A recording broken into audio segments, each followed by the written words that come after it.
لكل جعلنا منكم شرعة ومنهاجا. طيب، إن الحمد لله نحمده ونستعينه ونستغفره ونتوب إليه ونعوذ بالله من شرور أنفسنا ومن سيئات أعمالنا. من يهده الله فلا مضل له ومن يضلل فلا هادي له، وأشهد أن لا إله إلا الله وحده لا شريك له، وأشهد أن محمدا عبد الله ورسوله صلوات الله وسلامه عليه وعلى آله وصحبه أجمعين. أما بعد، فإن أصدق الحديث كلام الله، وخير الهدي هدي محمد صلى الله عليه وسلم، وإن شر الأمور محدثاتها، وكل محدثة بدعة، وكل بدعة ضلالة، وكل ضلالة في النار. أما بعد, on se retrouve à nouveau par la permission d'Allah subhanahu wa ta'ala autour d'un livre d'une très grande importance pour le musulman qui cherche à atteindre la satisfaction de son Seigneur tabaraka wa ta'ala, qui est Dhammu qaswati al-qalb, le blâme de la dureté du cœur. Le cours d'hier,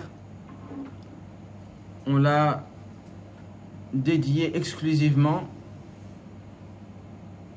au fait de connaître l'importance de ce qu'on étudie, l'importance de la science des cœurs, de la science qu'on appelle al-raqa'iq, de ce qui adoucit le cœur. On a passé 1h35 à expliquer cela. Ce cours, il est important pour tout ce qui va venir. Donc celui qui ne l'a pas écouté, qui va l'écouter bi'ithnillahi azza wa jal. Parce que c'est sur cette base que bi'ithnillah on pourra tirer profit de ce qui sera dit ensuite dans le livre. Donc aujourd'hui, par la permission d'Allah azza wa jal, on va rentrer dans l'étude du livre. On va essayer de tenir jusqu'à Salat al-Isha et pas trop dépasser, pour ne pas exagérer et pour avoir le plus de bénéfices et le plus de concentration possible pour chacun d'entre nous. Tamam. Et le frère il peut commencer à lire la risala du cheikh rahimahullah. Bismillah ar-Rahman ar-Rahim. قال الإمام العلامة الحافظ زيد الدين بن الشيخ أبي العباس أحمد بن رجب فسح الله في مدته ونفع به. الحمد لله. رسالة في ذم قسوة القلب وذكر أسبابه وما تزول به. Non. Donc ici, vous avez la traduction que tu vas lire quand même. L'imam, le grand savant, le Hafiz Zayd ad-Din, fils du cheikh Abu al-Abbas Ahmad ibn Rajab, qu'Allah fasse que l'on profite de lui, a dit: Louange à Allah, épître sur le blâmable de la dureté du cœur. Le blâme. Épître sur le blâme de la dureté du cœur, la mention de ses causes et ce par quoi elle disparaît. Donc ici, l'introduction, elle nous résume tout ce qu'on va voir dans ce livre. La première chose, donc le livre va être séparé en 3 compartiments, 3 facettes, 3 grands chapitres. Il dit Risalatun fi dhammi qaswati al-qalb. Donc la première chose, c'est Dhammu qaswati al-qalb, le blâme de la dureté du cœur. Donc on va le voir à travers des paroles de Salaf, les paroles du prophète sallallahu alayhi wa sallam, la parole d'Allah azza wa jal. À travers ces 3 points, il va nous montrer que dans notre législation, le fait d'avoir un cœur dur, c'est blâmable, c'est réprimandable, c'est mal. Et comme on verra, c'est un péché parmi les grands péchés. Donc ça, c'est le premier chapitre, ou bien le premier grand chapitre de ce livre. Le second chapitre, il dit wa dhikru asbabiha. Il va citer les causes qui mènent au cœur à ce qu'il se durcisse. Donc le premier, il va nous montrer que dans la législation, le fait d'avoir un cœur dur, c'est blâmable, c'est mal, c'est pas bien. Et ensuite, il ne va pas s'arrêter à ça, il va nous donner les causes qui nous amènent à ce que notre cœur il soit endurci. طيب. وذكر أسبابها et وما تزول بها. Et le dernier, c'est comment cette durceur, cette dureté de cœur, elle peut disparaître. Donc la dernière partie, c'est les causes qui aident au cœur à se purifier, à se purifier et à faire disparaître la dureté du cœur. Donc ça, c'est les 3 grands chapitres de ce livre. En premier lieu, montrer que le fait d'avoir un cœur qui est dur, c'est blâmable. Ensuite, citer les causes qui mènent au cœur à être dur. Et le 3e point, citer la manière afin de purifier le cœur de la dureté. Ce sont les 3 points et les 3 grands chapitres qui vont être repris dans ce livre.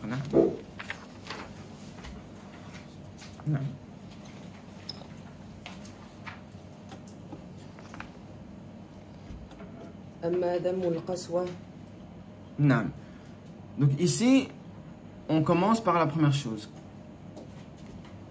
Donc il s'agit de le blâme de la dureté du cœur.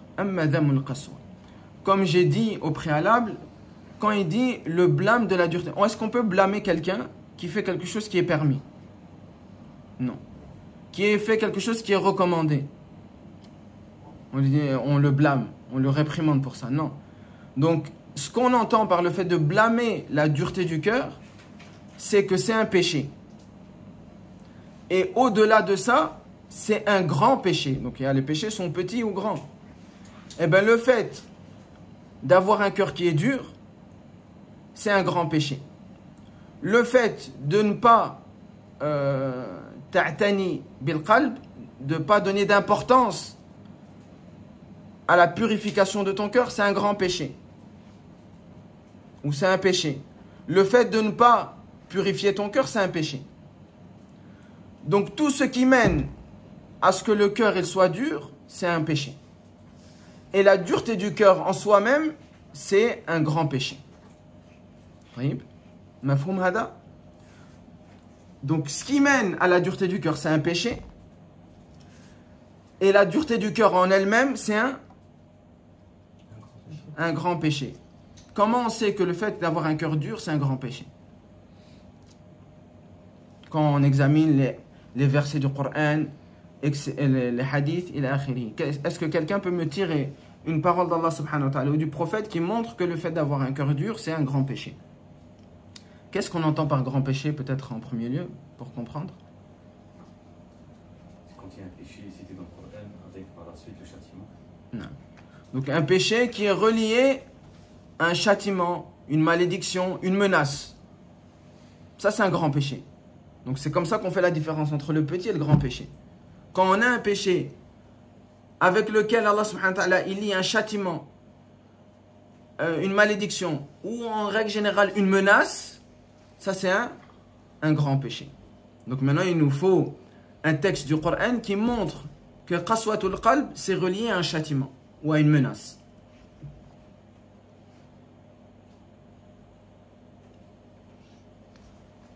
Non.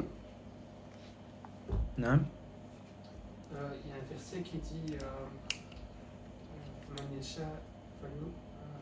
yu'min, man yasha yakfur. Et après il dit le châtiment. Non, ça, le verset que je cherche, il parle spécifiquement du cœur. Donc le cœur, il est cité. Et la dureté du cœur, plus précisément, elle est citée. Faut pas tricher, hein. Regardez sur internet là. Non. Allah subhanahu wa ta'ala il dit فَوَيْلٌ لِلْقَاسِيَةِ قُلُوبُهُمْ مِنْ ذِكْرِ اللَّهِ. فَوَيْلٌ, al-wayl, c'est une rivière en enfer. Donc Allah Azza wa Jalla il annonce une rivière en enfer pour qui? لِلْقَاسِيَةِ قُلُوبُهُمْ مِنْ ذِكْرِ اللَّهِ. Pour ceux qui ont un cœur dur face au rappel d'Allah. طيب. Donc Allah Azza wa Jal, il a cité Al-Wail, ça veut dire il annonce la rivière en enfer. Pour qui? Pour ceux qui ont un cœur dur par rapport au rappel d'Allah subhanahu wa ta'ala. طيب. فويل للقاسية قلوبهم من ذكر الله. Ce verset-là, il va revenir dans les versets que l'imam Ibn Rajab il a cités. طيب. Il va revenir et on reviendra sur ce verset-là, Inch'Allah. Tamam. Donc là, on voit que le fait d'avoir un cœur dur, ça fait partie des grands péchés. Et tout ce qui amène à ce que le cœur il soit dur, ça fait partie des péchés également. Une règle dans notre religion, c'est qu'une chose qui mène vers un péché, il est interdit. Quelque chose qui mène vers un péché est interdit. Des exemples, il y en a énormément. La mixité, elle n'est pas interdite parce que en elle-même, on voit dans le Hajj, il y a la mixité, dans les aswaq, dans les marchés, il y a de la mixité. Mais pourquoi elle est interdite?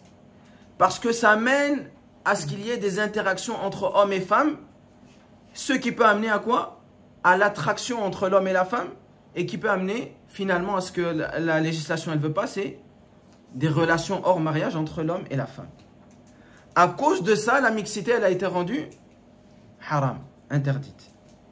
Donc des choses qui mènent vers le haram, qui est un wasila, un moyen d'atteindre un haram, cette chose-là elle va être interdite. C'est la même chose pour le fait de rester une femme et un homme tout seul dans une pièce. Pourquoi c'est interdit? Parce que ça mène à quelque chose qui n'est pas voulu. Et dans les exemples comme ça, il y en a énormément. Tamam? Donc la qa'ida, la règle, c'est quoi?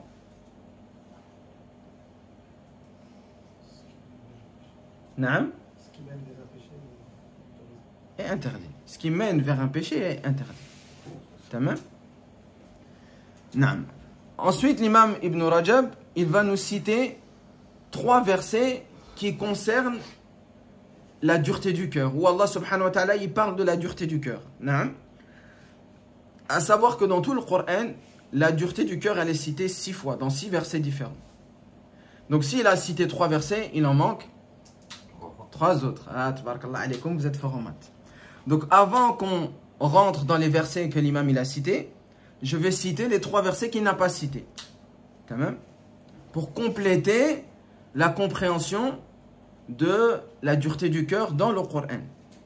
Quand même. Le premier verset, c'est dans Surat, regarde, que je regarde bien, Surat Al-Baqarah. طيب.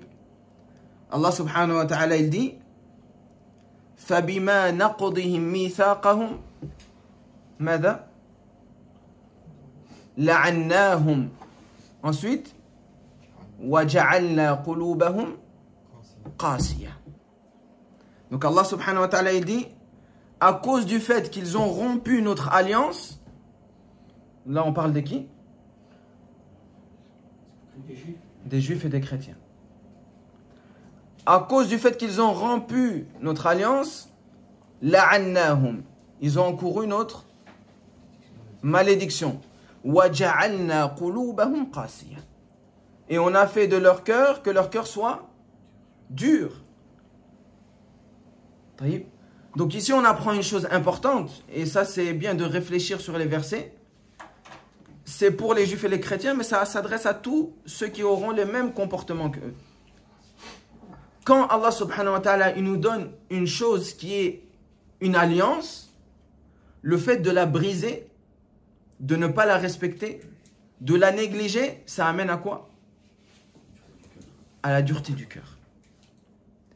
Et qu'est-ce qui fait partie de notre religion qui est un pacte entre nous et Allah subhanahu wa ta'ala, une alliance entre nous et Allah azza wa jal?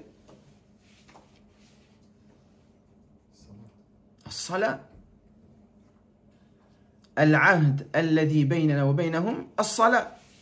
Le pacte qu'il y a, ou bien la différence de pacte qu'il y a entre nous et les non-musulmans, c'est la prière.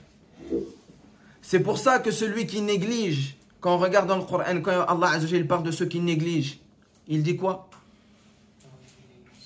فَوَيْلٌ لِلْمُصَلِّينَ. Et qu'est-ce qu'il dit également concernant le fait d'avoir un cœur dur? فَوَيْلٌ لِلْقَاسِيَةِ قُلُوبُهُمْ. On voit la même chose. فَوَيْلٌ لِلْمُصَلِّينَ.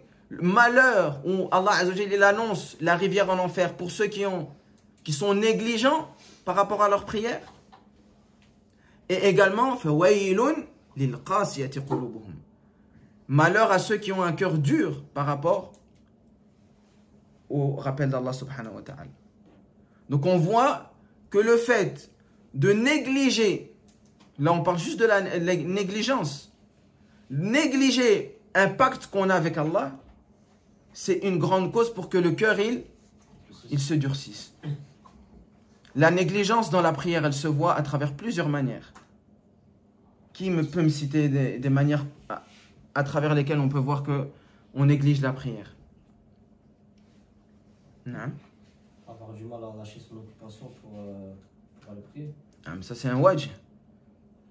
La prière, son heure est rentrée, et moi je laisse une occupation qui est secondaire, et je laisse la prière pour après.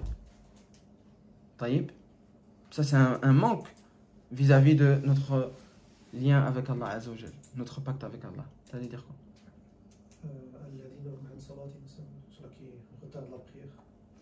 C'est un peu dans le même wajh. Isra. Je passe quelqu'un à le Non? Prier rapidement. Le fait de ne pas être concentré dans la prière. Ça c'est un des plus grands manquements dans ton pacte. Parce que celui qui n'est pas concentré, il rate ce pourquoi la prière elle a été légiférée. C'est la concentration, l'humilité devant Allah subhanahu wa ta'ala. Donc ça fait partie des négligences. Quoi encore?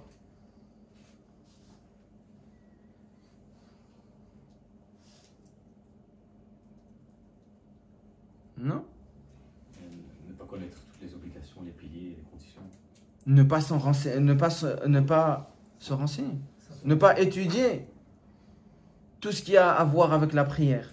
Alors qu'on prie tous les jours. On fait les ablutions tous les jours. Mais si on te demande pourquoi tu fais ça, pourquoi tu fais ça, personne ne sait. C'est une négligence ou pas?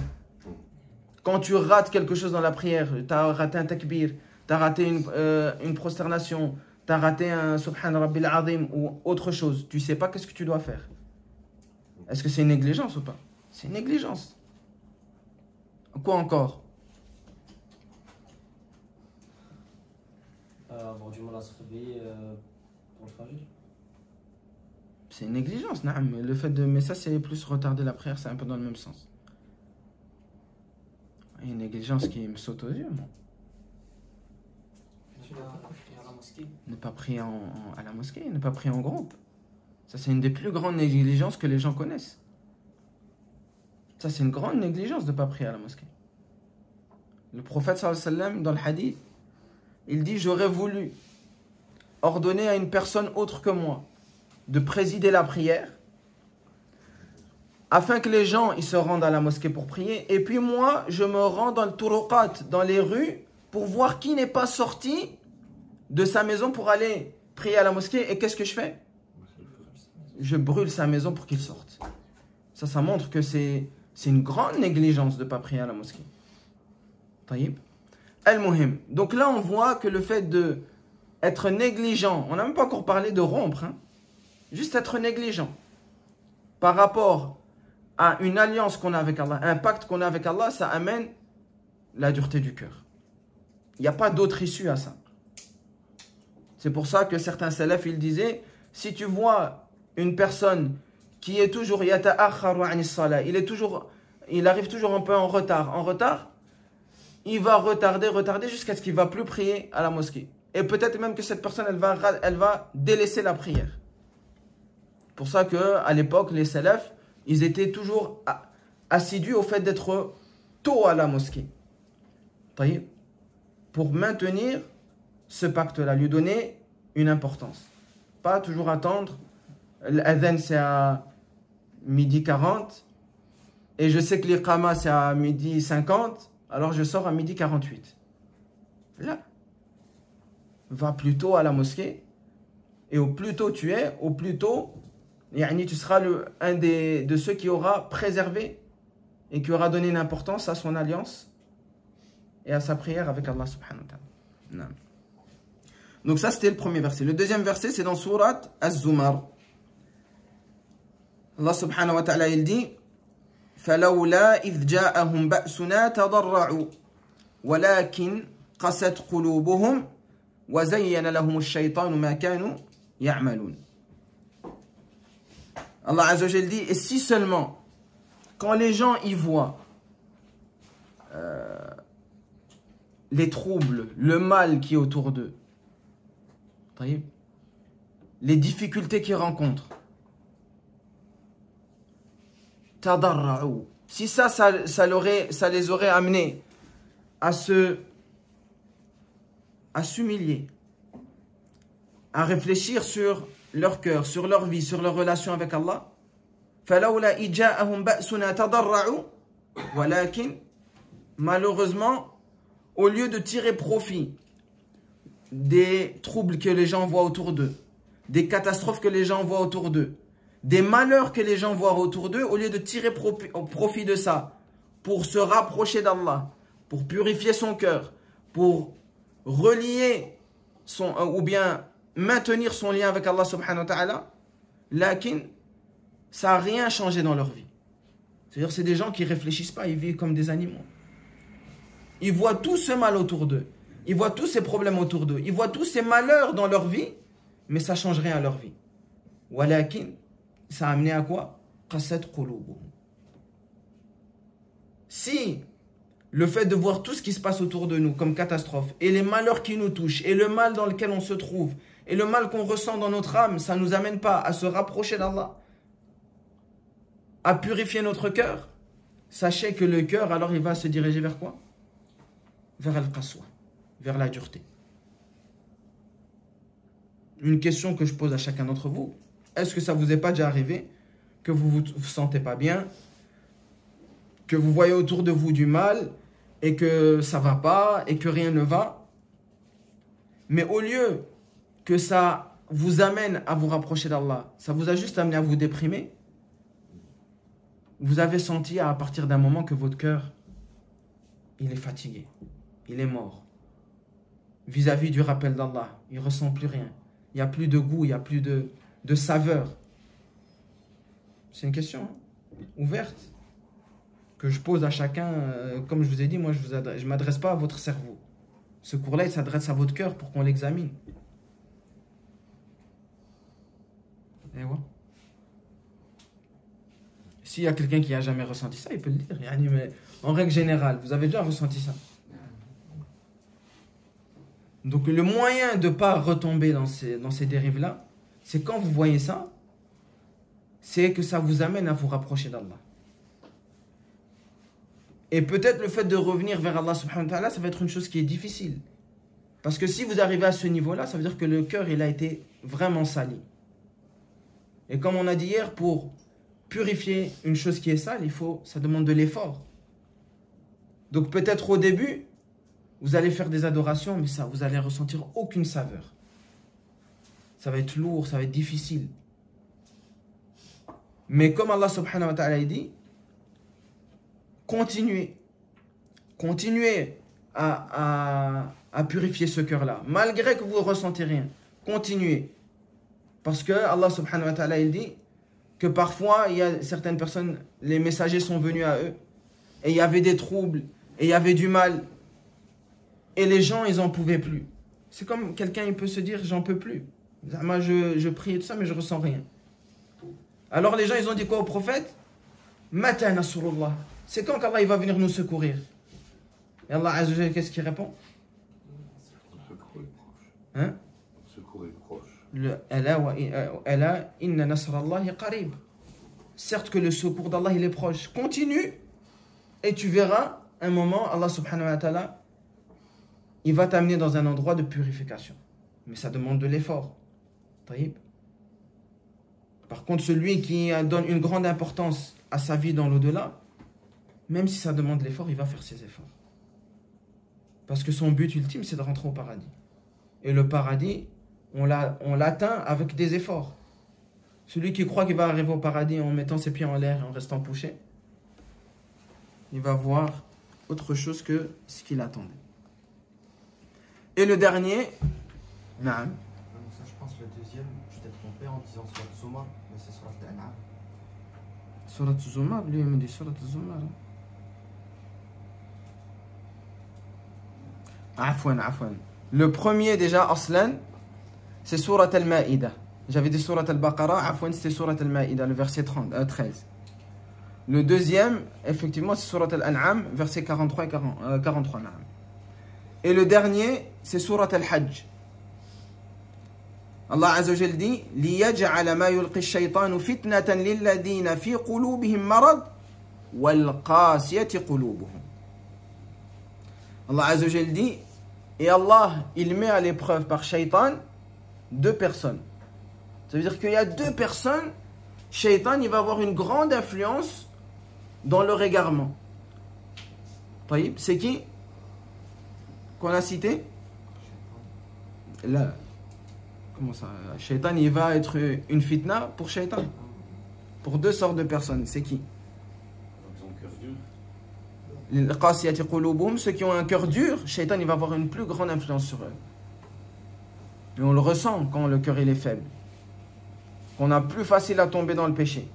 Que les insufflations de Shaitan, elles sont beaucoup plus puissantes. Naam. Et Celui qui prie pas.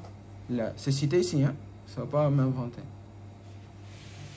Il n'y a pas ça là-dedans. Naam. Alladhina fi qulubihim marad. Ceux qui ont une maladie dans le cœur. Donc il y a 2 types de personnes que Shaitan peut être une fitna, une épreuve pour eux. C'est ceux qui ont le cœur dur et ceux qui ont des maladies du cœur. En fonction de tes maladies de cœur, Shaitan, en fonction de ça, il aura une plus grande influence. Il y a des personnes qui ont des maladies de cœur qui sont faibles. Donc les insufflations de Shaitan, ils seront aussi faibles par rapport à lui. Il y en a qui ont des maladies de cœur qui sont graves, qui ne conduisent pas encore à la dureté, ou qui sont graves. C'est-à-dire que les insufflations et la fitna de Shaitan elle sera plus importante. Et ceux qui ont le cœur dur, Allah al-Musta'an, qui ont encore une fitna plus grande, et le Shaitan il a encore un plus grand pouvoir sur eux. Donc ça c'est les 3 versets qui n'ont pas été cités par le cheikh. Donc dans surat j'ai dit quoi? Al-Ma'ida, le verset 13, surat Al-An'am, le verset 43, et surat Al-Hajj, le verset je sais plus quel verset. Le verset 53. Tamam. Ensuite, on va revenir maintenant aux 3 versets que le cheikh il a cités dans le livre. قال تعالى ثم قست قلوبكم من بعد ذلك فهي كالحجارة أو أشد قسوة.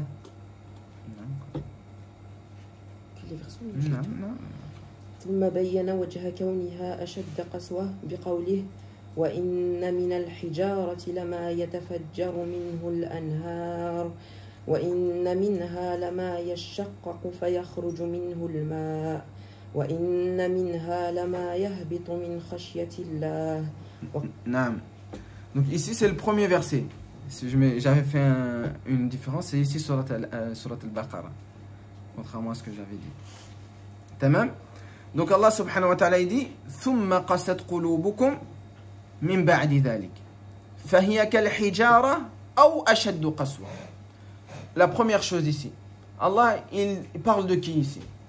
ثم قست قلوبكم. Puis vos cœurs sont devenus durs. Il parle à qui? Il parle de qui? Naam. Les Banu Israël, les enfants d'Israël. Les juifs si vous voulez. Tamam. Donc il dit aux Banu Israël ثم قست قلوبكم. Ensuite vos cœurs se sont endurcis. Et les cœurs endurcis, ils sont de 2 types. كالحجارة أو أشد قسوة. Ils sont soit comme les pierres ou encore plus pires que les pierres, encore plus durs que les pierres. Ici, quand il dit ils sont comme les pierres, ça il parle des cœurs malades. Et on va le voir pourquoi. Et quand il dit ashaddu qaswa, encore plus dur que les pierres, ça parle des cœurs qui sont endurcis. Comme le dernier verset de sourate Al-Hajj qu'on a cité. Alladhina fi qulubihim marad wal qasiyati qulubuhum. Ceux qui ont une maladie du cœur et ceux qui ont un cœur qui est endurci. Dans ce verset-là, on le voit où? Fahiya kal hijara. Ça c'est alladhina fi qulubihim marad. Ceux qui ont un cœur comme des pierres, c'est ceux qui ont des maladies du cœur. Ou ashaddu qaswa, ou qui sont plus durs, les cœurs plus durs que des pierres, ça c'est ceux qui ont un cœur qui est endurci. On le voit ça à la suite du verset. Il dit, Allah Azza wa Jal, wa inna min al-hijarati madha lama yatafajjaru minhu al-anhar. Il y a des pierres desquelles jaillissent des rivières. Wa inna minha lama yashaqqaqu min khashyatillah. Il y a yashaqqaqu fayakhruju minhu al-ma. Il y a des pierres qui se fendent et qui laissent passer entre elles de l'eau. Ça veut dire que ces pierres-là, malgré leur dureté, il y a un bénéfice. Il y a de l'eau qui jaillit, des pierres, ou bien il laisse passer de l'eau à travers elles. Ça veut dire qu'il y a un certain bénéfice à la pierre. Elle va se fendre pour laisser passer l'eau, ou bien de l'eau va jaillir d'elle, ou bien la fin, wa inna minha lama yahbitu min khashyatillah. Et il y a parmi les pierres des pierres qui sont emplies de crainte d'Allah subhanahu wa ta'ala. Et on va voir ça également, comment on peut comprendre ça. Al-Muhim, la pierre, on peut tirer bénéfice de la pierre. Ça veut dire que si on dit que les cœurs, ils sont quel hijara, ils sont comme les pierres, ça veut dire qu'il y a encore un bénéfice à ce cœur-là. Mafhoum? C'est-à-dire que le cœur, il est malade, il n'est pas mort. Walakin ashaddu qaswa min al-hijara. Si le cœur, il est plus dur que la pierre, ça veut dire qu'il n'y a plus de bénéfice. Ça veut dire que le cœur, il est mort. Il est endurci. Tamam? Donc ici, Allah subhanahu wa ta'ala, quand il nous dit wa inna minha lama yahbitu min khashyatillah. Comment une pierre, elle peut être emplie de crainte d'Allah subhanahu wa ta'ala.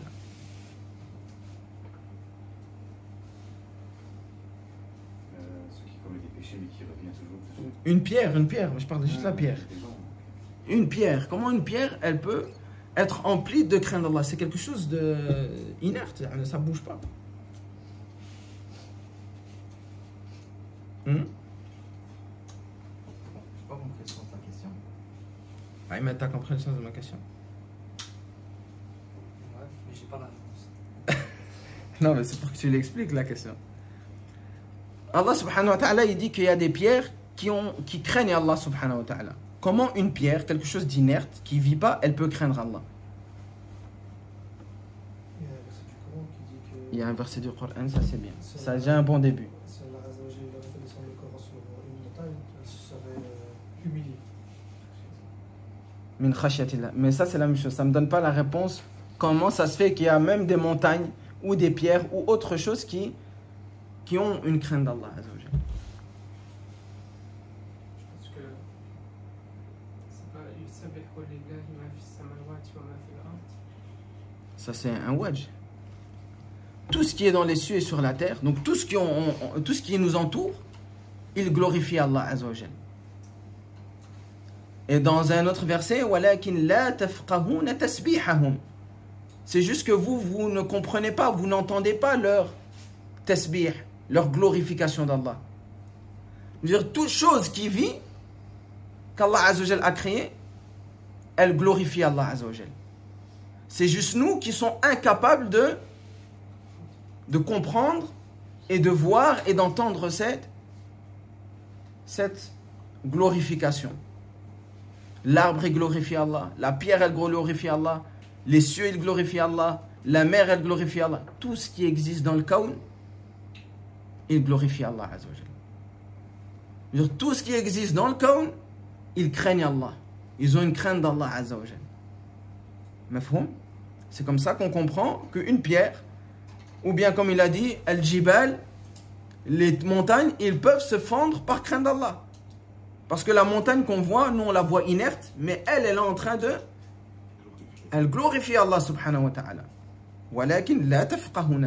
C'est juste nous qu'on ne peut pas comprendre et on ne peut pas atteindre la compréhension de cette glorification. Naam. Tu peux lire la prochaine verset.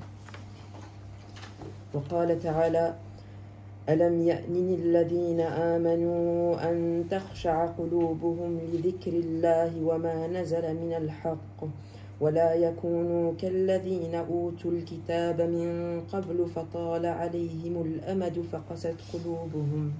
Naam. On reparle de qui ici dans ce verset? J'ai oublié, tu dois traduire.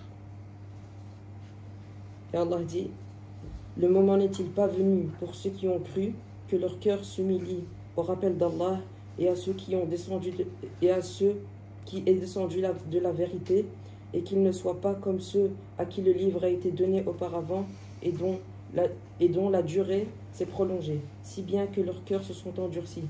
Donc ça c'est Surat Al-Hadid. Ça parle de qui encore?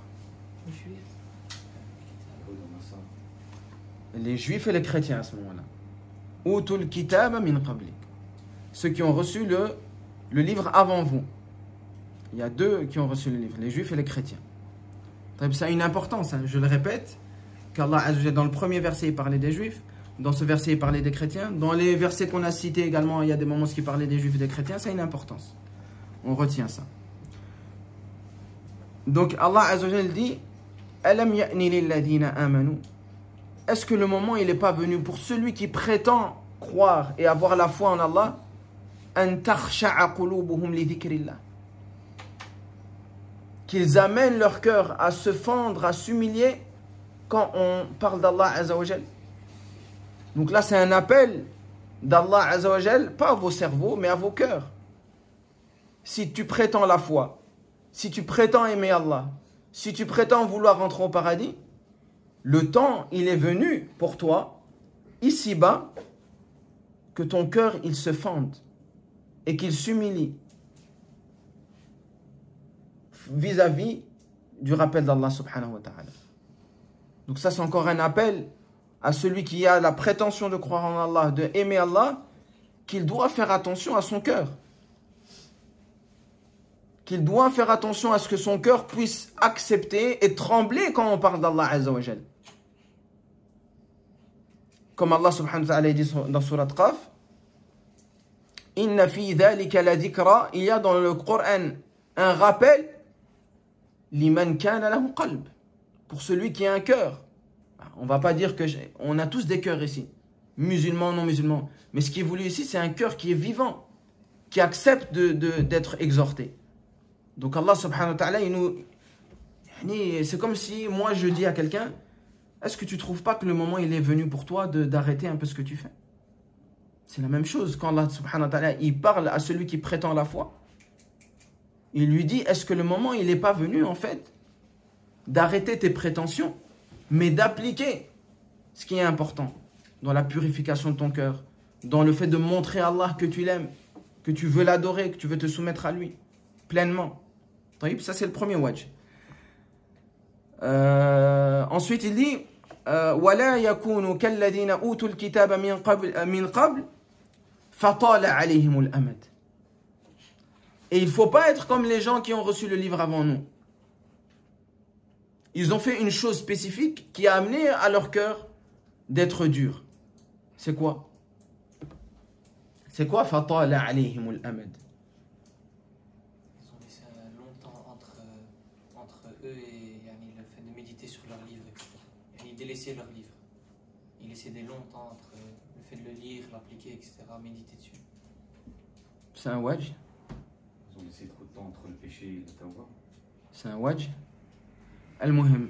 Le khulasa de tout ce que vous avez dit, le résumé, c'est qu'ils se sont reposés fi toulil amal, dans l'espérance de vie, pour retarder le repentir, pour retarder la réflexion sur les paroles d'Allah, pour retarder la mise en pratique de la religion d'Allah, pour retarder la purification de leur cœur. Ils ont retardé. Pourquoi? Parce qu'ils se disaient, on va vivre, on a le temps. Taïb. Chacun d'entre nous, on passe par là. Qu'on se rende compte ou pas. Est-ce que vraiment, tous les jours, à chaque instant, on se dit demain on va mourir? Soual. Non. Et c'est ça, Tolul Amal. On se dit non, on a le temps. On va faire et on va faire. Mais demain, peut-être tu vas rien faire. Et ça, ce piège-là, le fait de dire plus tard, plus tard, plus tard, ça amène à quoi? Faqasat qulubuhum. Leurs cœurs, ils se sont endurcis. Donc une deuxième chose que Banu Israël ils ont fait, qui a amené leur cœur à se durcir et qu'Allah Azza wa Jal nous a mis en garde contre ça, c'est le fait de croire que vous avez le temps. Et wallah, on n'a pas le temps. Et si quand vous rentrez chez vous, vous réfléchissez et vous vous dites demain je suis mort, wallah, vous allez trouver beaucoup de choses de manquement chez vous. Et vous allez craindre la rencontre d'Allah Azza wa Jal. Combien de choses on délaisse? Combien de choses on remet à plus tard? J'ai le temps et je vais travailler et je vais mettre l'argent de côté et je vais faire... Akhil Karim, peut-être demain tu vas rien faire. Où tu vas dans 1 an, dans 3 ans? L'islam, le musulman, il doit vivre le jour présent. Jour en jour. C'est pas comme les gens, l'entourage, la société, comment... Toi, t'aimes bien la société, toi? La société, comment elle nous a éduqués? De faire des projets. Et c'est pour ça que les non-musulmans, qu'est-ce qu'ils font? Ils achètent des maisons à crédit. Parce qu'ils se disent, ouais, je vais payer mon crédit dans 30 ans, dans 40 ans. Qui dit que tu vas vivre 30 ans qu'Allah te guide? Qui dit demain tu vas vivre? Qui me dit la prochaine parole que je vais la citer? Personne ne sait.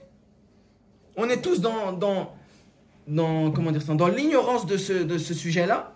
La seule chose sur laquelle on a une certitude, c'est qu'à chaque moment, on peut mourir. Ça, c'est une certitude qu'on a. Donc, il faut contrer, et on va voir comment contrer ça. Walakin, il faut faire attention à ne pas se faire tromper par la jeunesse, par le fait aussi, parfois, c'est pas la jeunesse. C'est que Allah subhanahu wa ta'ala, il n'a pas fait que dans nos vies, on tombe beaucoup malade. Parce que celui qui est beaucoup malade, il va beaucoup plus penser à la mort. Parce qu'il a l'habitude d'être malade, il se dit, à chaque moment, il se dit, je peux partir. Il ressent la maladie, il ressent sa faiblesse. Mais celui qu'Allah Azza wa Jalla lui accorde la bonne santé tout le temps, c'est une grande fitna, ça. Les gens ne s'en rendent pas compte. Mais en fait, ça vous fait oublier que demain, même si tu es en bonne santé, même si tout ce que tu veux, wallah, demain tu peux mourir. Al-amru laysa biyadik. L'affaire, elle n'est pas entre tes mains. Et le fait de laisser plus tard, ça amène à quoi? Au fait que le cœur soit dur. Et ceux qui n'ont pas été là hier, s'il vous plaît, allez regarder ce qu'on a dit hier sur le cœur et son importance qui dépasse toutes les importances dans l'islam. S'il y a une chose qui est la plus importante dans l'islam, c'est ça, le cœur. Mais on ne va pas revenir sur ce qu'on a dit. Naam. Ensuite.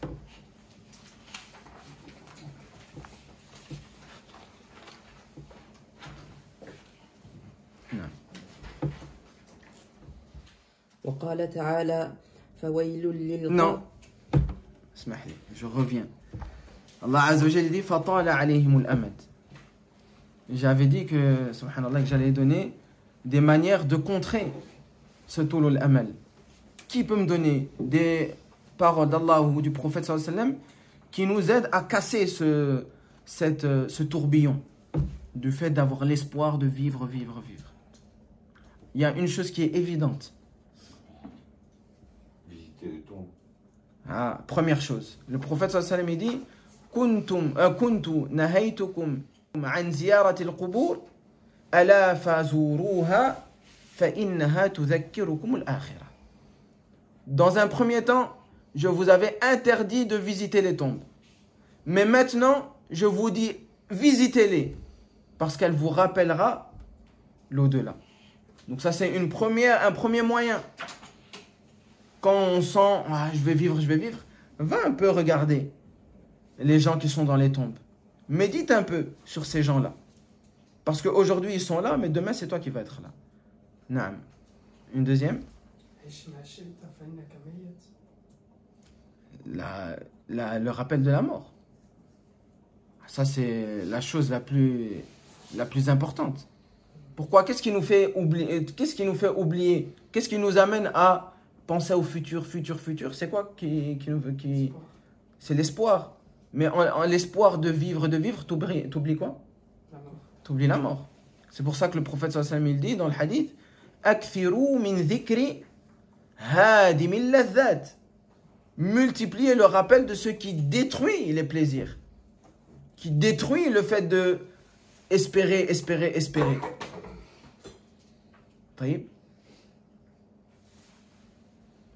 Ça c'est un des plus grands moyens, c'est de se rappeler l'au-delà, la rencontre avec Allah subhanahu wa ta'ala et ta mort.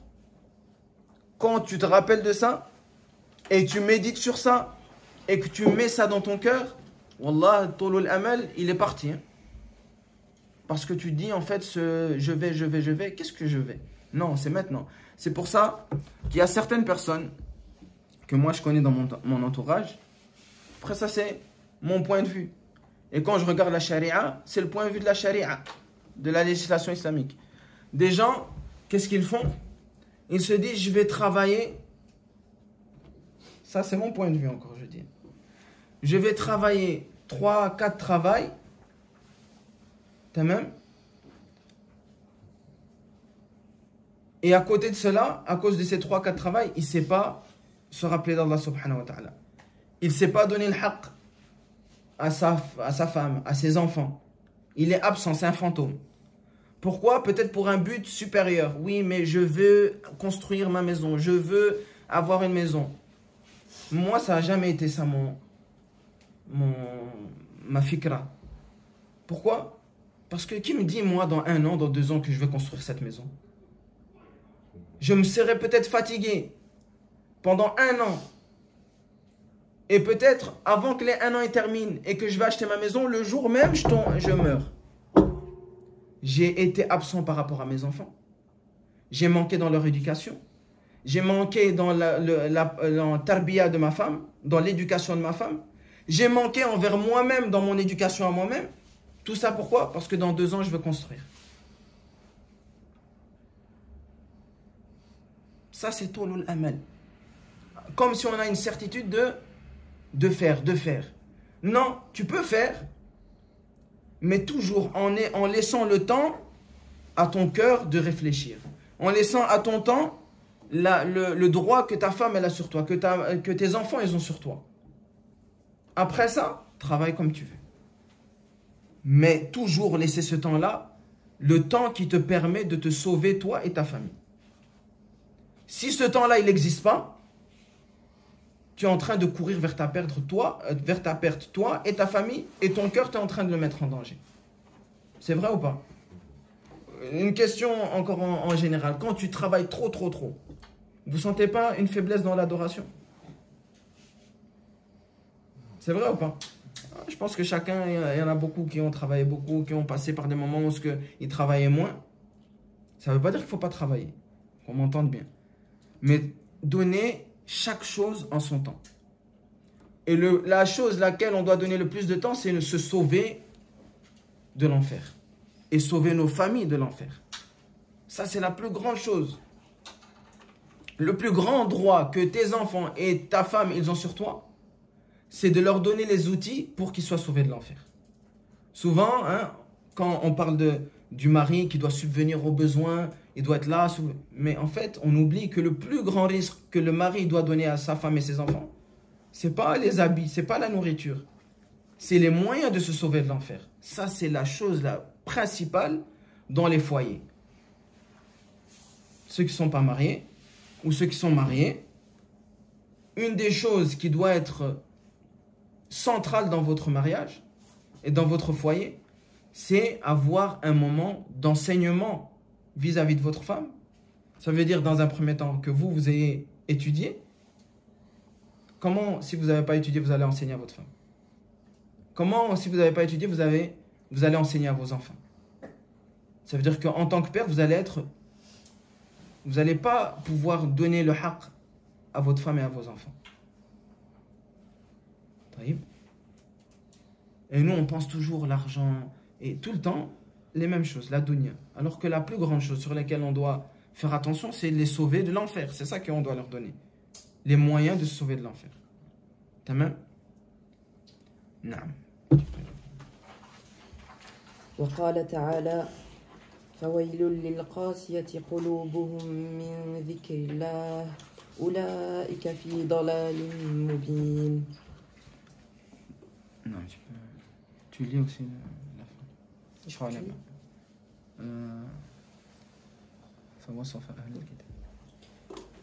فوصف أهل الكتاب بالقسوة ونهانا عن التشبه بهم. قال بعض السلف. Non, tu peux lire. Et Allah subhanahu wa ta'ala a dit: malheur donc à ceux dont le cœur se sont endurcis contre le rappel d'Allah, ceux-là sont dans un égarement manifeste. Ainsi Allah a décrit les gens du livre comme étant durs de cœur, et il nous a interdit de leur ressembler. Non. Donc comme on a vu, ici c'est une annonce que le fait d'avoir un cœur dur, c'est un grand péché. Taïb. Le verset d'avant et le verset d'après, non, le début du verset, il n'a pas été cité par l'imam Ibn Rajab. Walakin, moi je vais le citer. Parce que pour moi, il est important. Allah subhanahu wa ta'ala dit: أَفَمَنْ شَرَحَ اللَّهُ صَدْرَهُ لِلْإِسْلَامِ فَهُوَ عَلَى نُورٍ مِّن رَبِّهِ. Ne voyez-vous pas celui qu'Allah Azza wa Jal, il a ouvert son cœur à l'islam. Il a ouvert sa poitrine afwan, au fait d'accepter l'islam. فَهُوَ عَلَى نُورٍ مِّن رَبِّهِ. Et à cause de ce cœur pur, de cette poitrine pure, il marche au milieu des gens avec une lumière de la part d'Allah subhanahu wa ta'ala. Ça nous montre tout ce qu'on a dit, tout ce qu'on répète de hier jusqu'à aujourd'hui. C'est Allah subhanahu wa ta'ala qui accorde au serviteur de purifier son cœur. C'est Allah subhanahu wa ta'ala qui accorde au serviteur que son cœur il soit touché par le rappel d'Allah. C'est pas nous. Donc celui, et ça subhanallah c'est terrible subhanallah. Ça fait peur même. Celui qui ne ressent pas que son cœur se purifie, qui voit dans sa vie, qui ne prête pas attention à son cœur, ça veut dire qu'Allah subhanahu wa ta'ala, pour cette personne, il ne lui a pas voulu le bien. Ça veut dire pendant que tu es là, en train de ne jamais réfléchir sur ton cœur, en train de ne jamais le purifier, en fait c'est Allah Azza wa Jal qui ne veut pas pour toi la purification, qui ne veut pas pour toi que tu aies un cœur saint. Allah Azza wa Jal, toi, il ne te veut pas du bien. La ilaha illallah. Wallah, c'est un grand danger. Et Wallahi al-Azim, c'est un grand danger. Allah, notre Seigneur qui ne te veut pas du bien. Allah, notre Seigneur qui ne prête pas attention à toi. La ilaha illallah. Ensuite, Allah Azza wa Jal, dans la suite du verset, il dit: Allahu nazzala ahsan al-hadith. Allah, c'est lui qui a descendu le meilleur des récits. Kitab mutashabihan mathani. Un livre parfois qui se répète, qui ampère. تقشعر منه جلود الذين آمنوا أو هذا يخشون ربهم ثم تلين جلودهم وقلوبهم إلى ذكر الله. نعم. La peau de ceux qui craignent leur Seigneur, quand ils entendent ce récit, quand ils entendent le Coran, quand ils étudient la religion, leur peau, elle tremble, elle frémit. Ça, c'est un signe qu'Allah il t'a voulu du bien. C'est un signe que ton cœur il est saint. C'est un signe que ton cœur il se purifie. Quand tu entends le Coran, tu ressens quelque chose, tu ressens une saveur, tu ressens une douceur. طيب. ثم تلين جلودهم. Ensuite tu vois que leur peau et leur cœur, ils se tranquillisent au rappel d'Allah. C'est-à-dire que tellement que le cœur il est bon, tellement que le cœur il est sain, le Coran il a une influence telle que non seulement le cœur, mais même la peau de cette personne-là, elle se tranquillise, elle s'apaise au rappel d'Allah Azza wa Jalla. Tout son corps, toute son âme, tout son être, il se tranquillise. Qu'Allah nous accorde un cœur qui puisse goûter à cela. Ensuite, il dit فَوَصَفَ أَهْلَ الْكِتَابِ بِالْقَسْوَةِ. Donc tout ça, dans beaucoup de versets, Allah Azza wa Jalla, il a décrit les gens du livre par la dureté du cœur. Et il nous a interdit de les ressembler. On retire quoi? Une règle, parmi les règles d'interdiction, c'est le hadith du prophète sallallahu alayhi wa sallam où il dit Man tashabbaha biqawmin fahuwa minhum. Celui qui ressemble à un peuple, il fera partie de eux.